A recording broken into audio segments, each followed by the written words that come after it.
Hello guys, I'm John, I'm the Geeky Fanboy, and welcome back to this year in review where I talk about all the fun films, TV shows and video games that I've seen or played this year.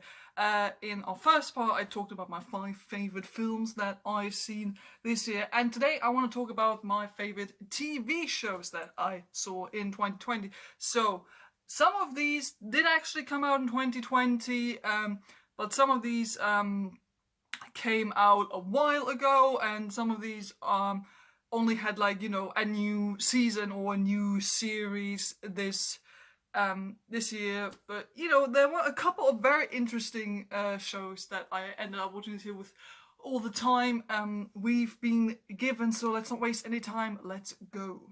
So the first series that I watched this year that left quite the impression on me was The Dragon Prince. So I was introduced to this series by a friend who told me this was a new animated series by the makers of Avatar. So I was like, oh yeah, cool. Obviously, I love Avatar. I think I even rewatched Avatar earlier this year.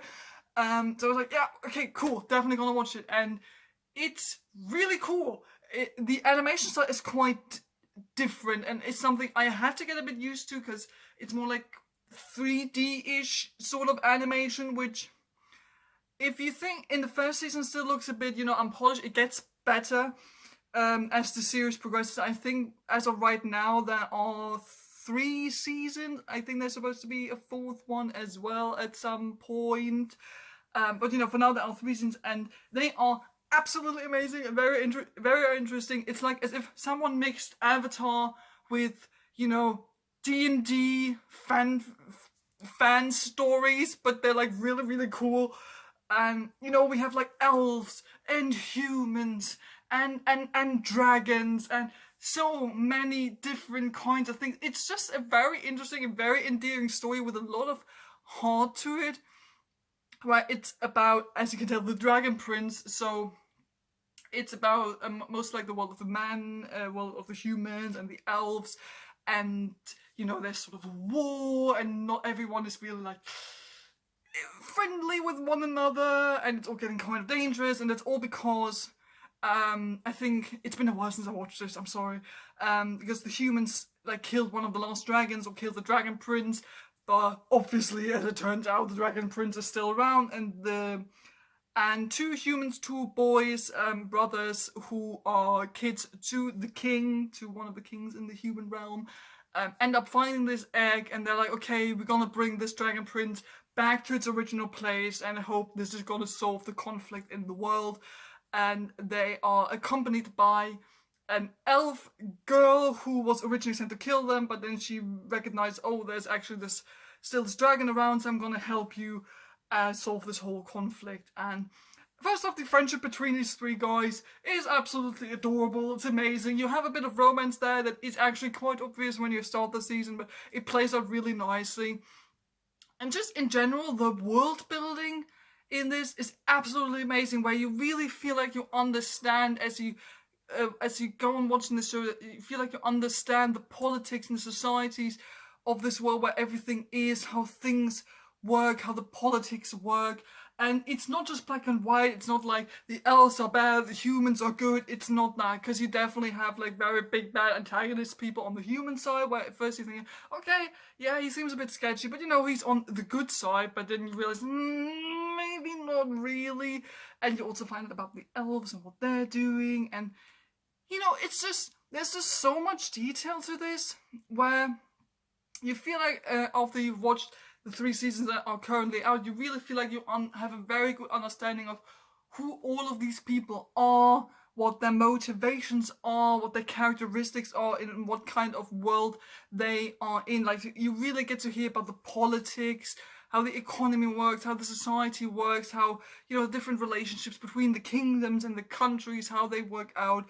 You have very interesting character dynamics and relationships where, some people start off as bad, but they sort of do like Jamie Lannister and turn out to be kind of good towards the end, and also the other way around, where you feel like, oh, they're actually really nice people, but then they do some stuff that's not really that good, and they have to go against the protagonists, even though they don't really want to. So there's a lot of interesting stuff going on. It's not just black and white, it's very grey, and there are a lot of interesting character dynamics and storylines happening, and just in general have a great cast of characters that is also very diverse, which is just nice, especially in like classic fantasy stories that you actually have like a lot of diversity. Not just white people, not just straight people.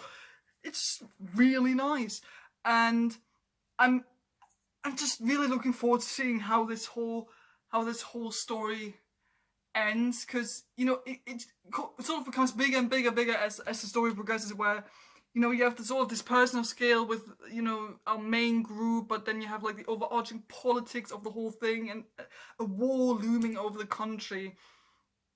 And yeah, so the show it's a Netflix show, I think, so it should be on there. If you haven't seen it yet, it's definitely one of the best animated shows I've seen this year, and I'm looking forward to seeing what's going to happen in a fourth season. Okay, so next up is a series that generated quite a lot of discussion, talking, controversy all over the fandom, all over the internet, namely the new Star Trek series, Picard. So, I was absolutely delighted when I found out Patrick Stewart was going to return to the role of Captain Picard. And so were my parents, because I actually watched the show together with my parents, who were, back in the day, huge fans of Star Trek The Next Generation. Like, they watched it live when it came out on TV, and I wasn't even born yet, so I had to wait a couple of years until I discovered the show. But my parents got me into Star Trek, actually, and especially into like Star Trek The Next Generation. So it was a really nice family experience to sit down with them and sort of geek out alongside them, which was really, really cool. And I understand that this series generated a lot of heated discussion, because it's the Star Trek fandom. Nothing is ever really subtle there when new stuff comes out. Well, to be honest, I didn't really get involved in that kind of discussion. I read almost nothing about the discussions in the fandom or anything like that, because it's a rather big fandom. I'm staying away from that. I'm just enjoying my Star Trek on screen as much as I can. And Picard actually turned out to be quite interesting, I thought. First off, obviously, Patrick Stewart, back as Captain Picard.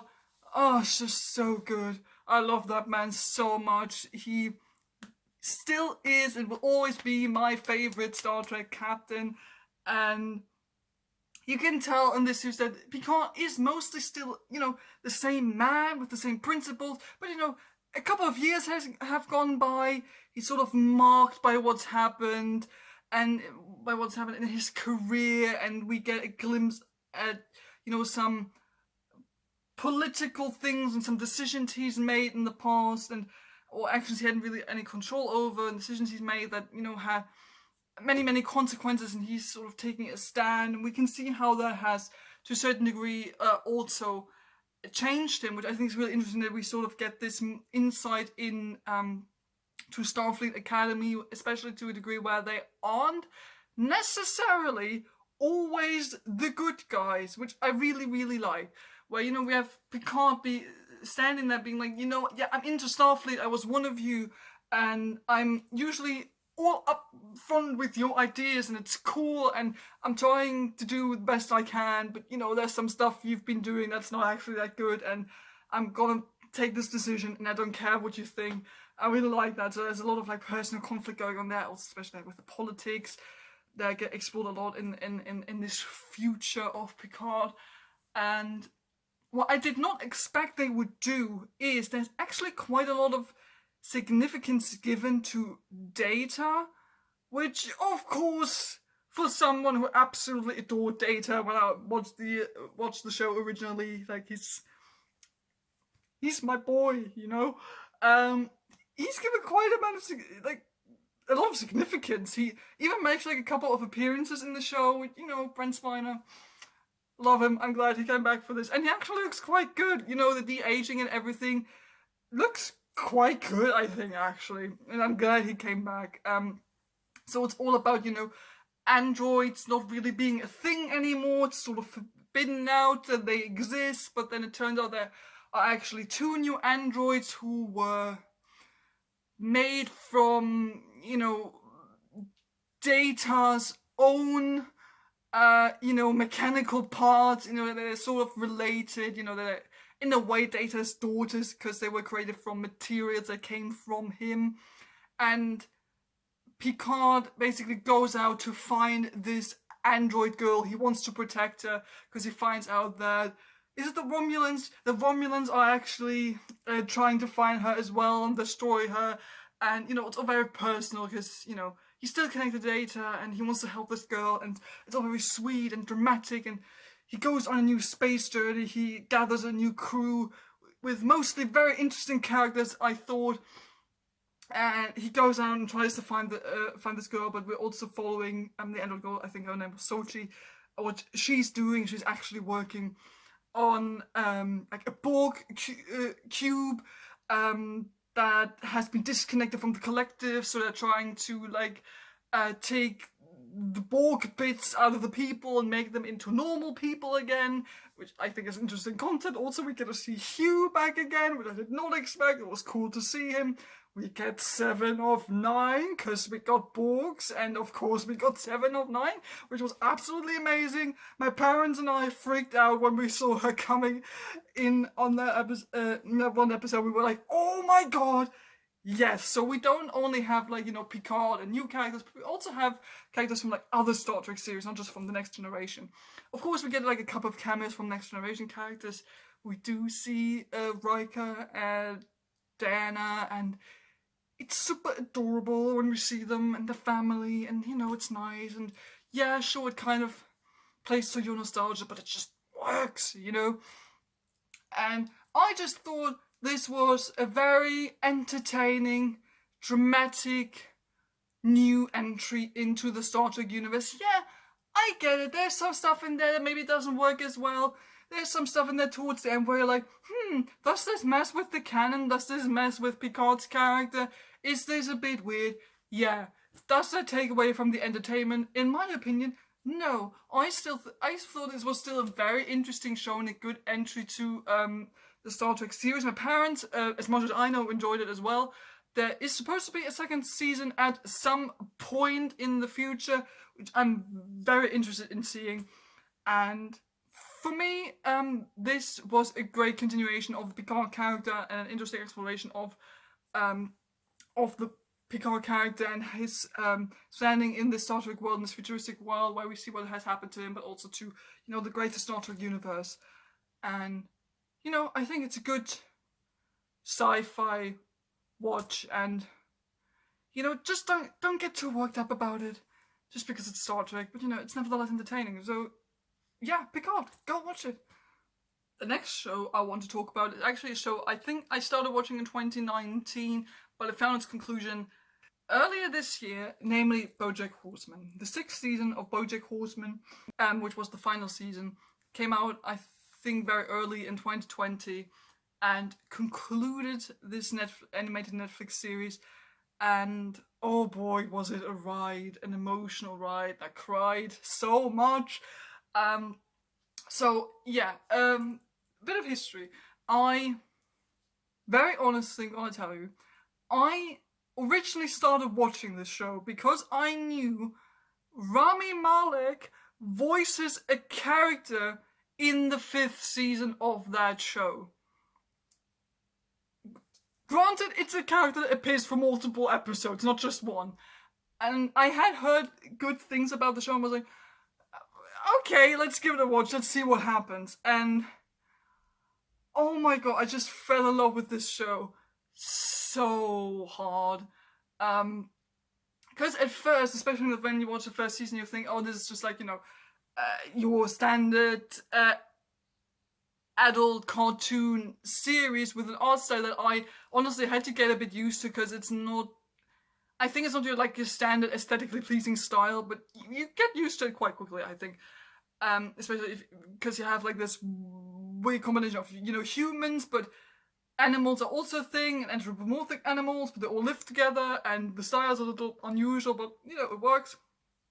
And the first season kind of starts out, very episodically, but as it goes on, as the story develops, there is so much depth and love and passion and darkness to the character of Bojack, but also to some of the other characters, where you can't help but wanting to know what happens next. And the conclusion of the series, the 6th season, where we got the second half in 2020, is, I think, absolutely amazing. It's absolutely perfect, because it goes as fucked up as it could possibly become for Bojack, to a point where we get an episode. I don't want to spoil it too much. To a point, it's the second to last episode,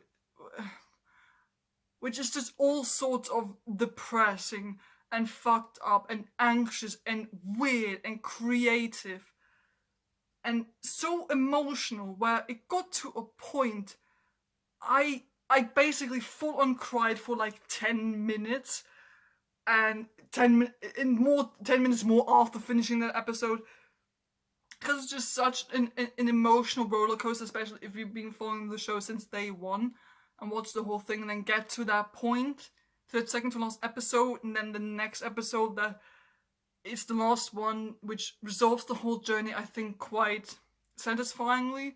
Well, it's not like, lovey-dovey, happy ending, everyone is great, happy and friends and all of that, but where it feels very cathartic and realistic and to a certain degree happy. Where you have this contrast where you go through so many emotional reactions to the run-up of this finale, get to the second to last episode, think the worst thing that could possibly happen to the character of Bojack has actually happened. And then you get this sort of resolve in the very final episode. It's just very cathartic and satisfying, I think.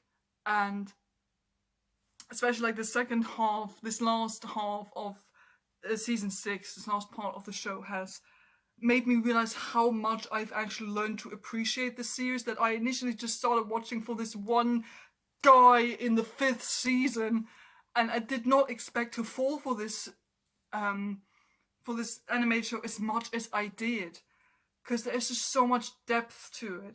The way it explores depression, mental illness in general, and anxiety is absolutely amazing, because it's honest. It's not just trying to show you this is how fucked up it is. It's not romanticizing it. It's not trying to excuse Bojack's bad behavior because he's mentally ill. It actually goes out of its way to show you, yes, this is how bad it can get, but it can also get better.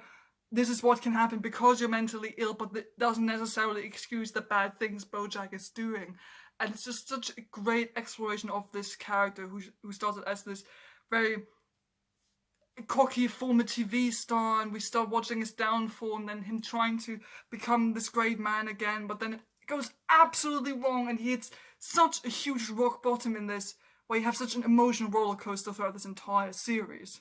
So yeah, I absolutely love the finale to Bojack Horseman. I think it hits all the right notes. It goes as fucked up and as bad as it could possibly get, but still is able to give you very cathartic and relieving and satisfying ending to the journey of this character who you follow for so long.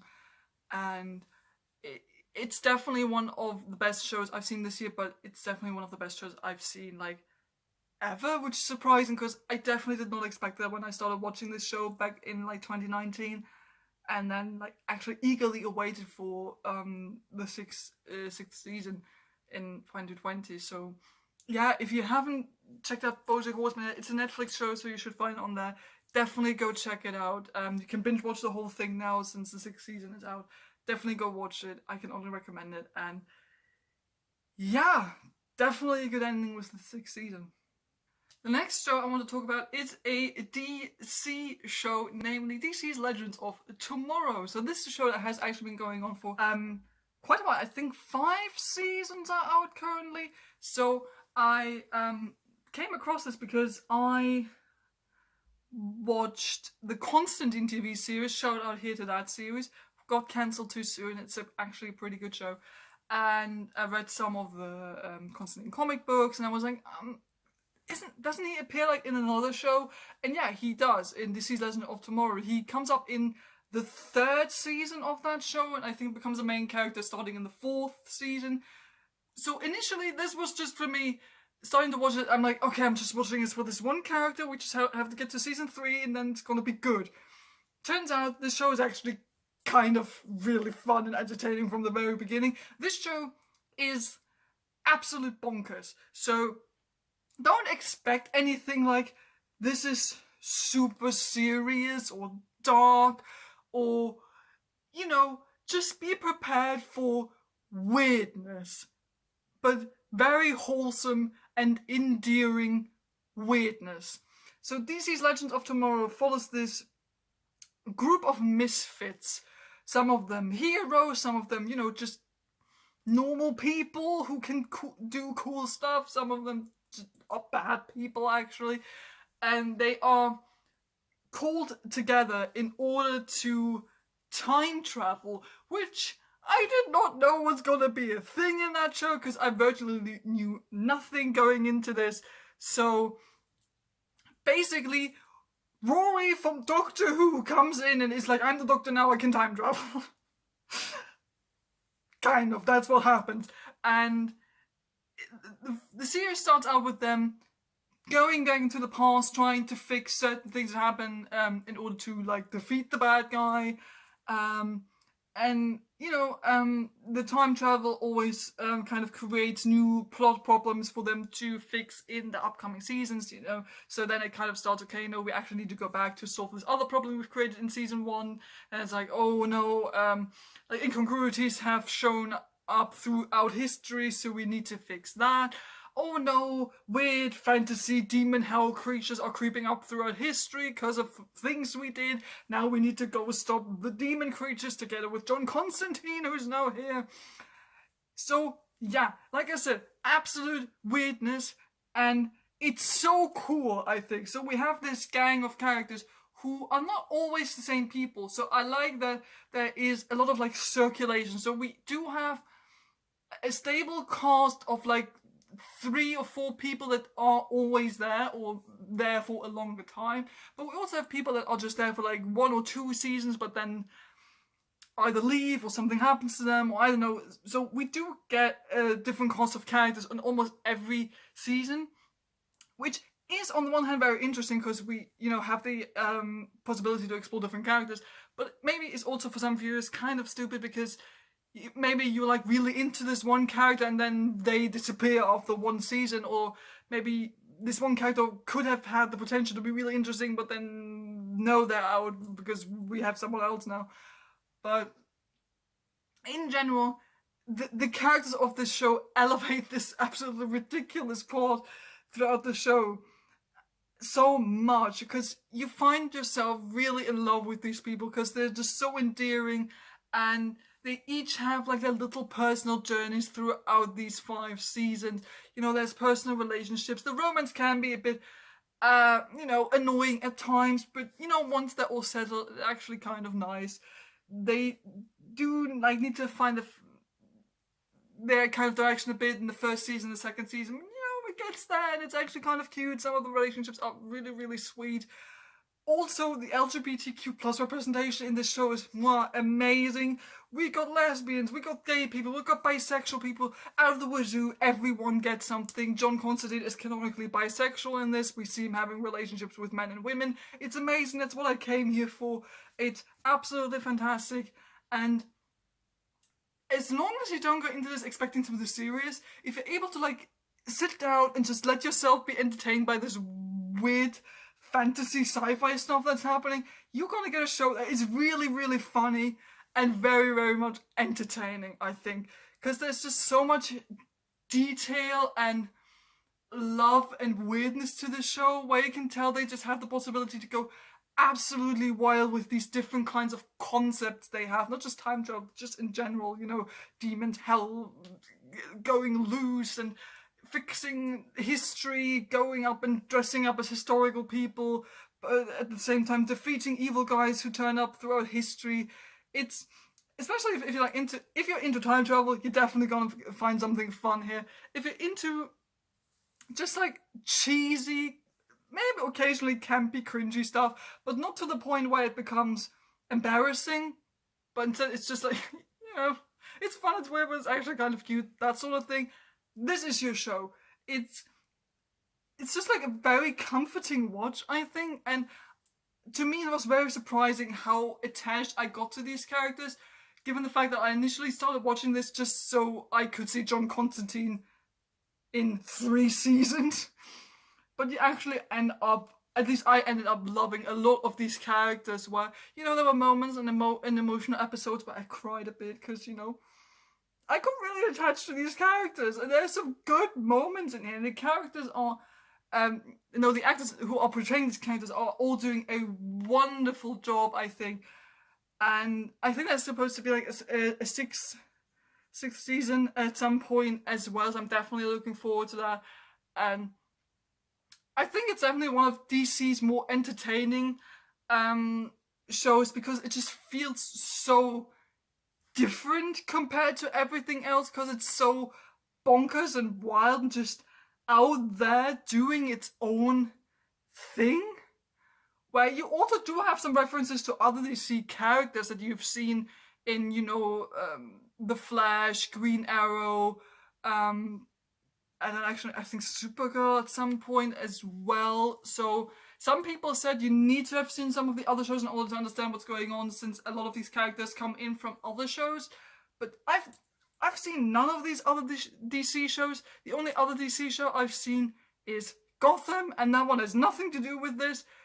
But, I was able to understand most of what was going on, and if not, you can read up some stuff on Wikipedia. It's not that hard. You do have, 1 or 2 crossover episodes, which you don't really understand if you haven't seen the other episode. But those are only 1 or 2 episodes. You can skip those, or you can watch this without having seen all the other shows. And I mean, if you like these characters, you can just go and find out where they appear in all these other shows. So there's a nice connection there. So yeah, DC's Legends of Tomorrow was definitely like the surprise hit for me this year, and I had a lot of fun with it. And the last show I want to talk about came out this year, Staged, starring David Tennant and Michael Sheen. So this is a mini-series that was completely made in lockdown. So this is all taking place via webcam conversations mostly.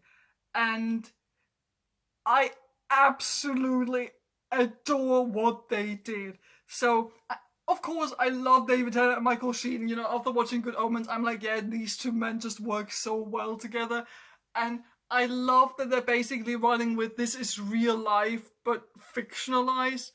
So David Tennant is David Tennant. Michael Sheen is Michael Sheen. We also have their partners. So we see Michael Sheen's girlfriend. We see David Tennant's wife. We even hear their kids occasionally. We also get cameos from a couple of other well-known actors. And they're all basically playing themselves, but obviously in slightly fictionalized versions. And what's going on is basically David Tennant and Michael Sheen are supposed to be working on a new play together, but then The Thing happened in 2020, and now they have to arrange themselves over, Zoom calls together with the director who's not really having a plan of what he's doing. And all of these people are sort of having their own little storylines in these episodes occasionally. So, and you sort of have in one episode, Michael Sheen, having weird relationship with his neighbor or this old lady across the street, stuff like that. And it's just, you can tell that these actors were, especially David Tennant and Michael Sheen, since they do most of the stuff, have been given a lot of freedom to just ad-lib and improvise and do stuff. And these two guys have just such amazing chemistry. I binge-watched I think it's 6 episodes that are only 15 to 20 minutes long. And I watched them, I started watching them at 9 o'clock in the evening, and I binge-watched them throughout the night until 2 a.m. or something, because it's absolutely hilarious. Those two men have such amazing comedic chemistry when they improvise. You just laugh your arse off. It's just absolutely fantastic. And they're really given a chance to sort of shine in their acting, where they, get to be themselves, but maybe in a way that they always wanted to act, but never could, because, you know, it's not polite, but, you know, this show sort of gives them the opportunity to be like that. And it's really cool how they mix real life with this fictionalized idea of what they're doing. And it's perfect for like lockdown watch, since this very much encapsulates all of the, you know, anxiety and like, just, you know, current mood that we have, especially like also in Britain, obviously, since that's where it was filmed. And, you know, I was a bit worried when I started watching this, and, you know, it's all filmed over, you know, it's all in just like Zoom calls all of the time. You just have, basically, most of the time you have Michael Sheen, David Tennant. That's it, just their faces talking to each other over webcams. That's what you get most of the time. But it works. This show, like, very heavily obviously depends on dialogue and acting and character dynamics, or actor dynamics, I guess, in this case, but it works so well. And so, especially if you watched Good Omens and were like, I really like these two guys together as a duo, go watch Stage if you can find it somewhere. It's absolutely hilarious. They also announced there's going to be a second series of the show. I can't wait for it. I think it works so well, especially now, since it was produced in 2020, and it's just able to embody this whole mood and all the things we have to do in order to accommodate for the current situation. So that was definitely like my comedy highlight for this year.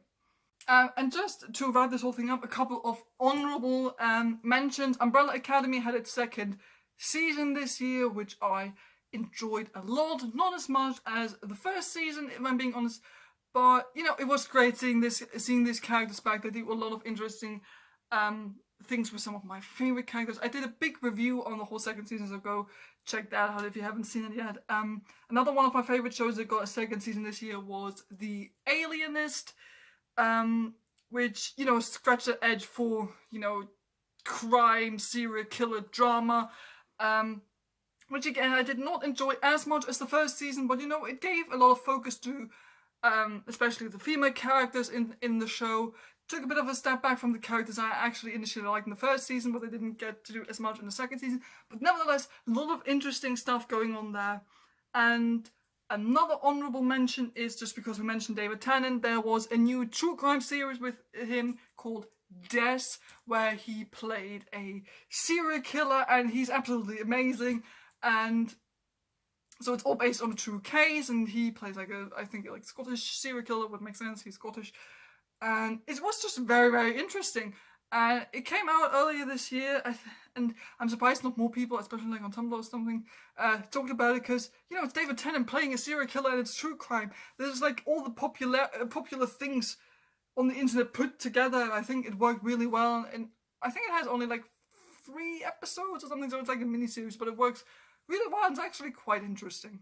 So yeah, that was a lot of talking, and those were my top 5 favorite shows that I watched this year. If you got any thoughts on them, put them down in the comments below. What were some of your favorite shows that you have seen this year? I know there were a bunch of popular things that came out this year that I haven't come around to seeing them yet, so maybe you saw them. Tell me down in the comments below. I'm always open for recommendations. So yeah, thank you for watching. Don't forget to like and subscribe if you haven't done it already, and I'll see you guys next time. Goodbye.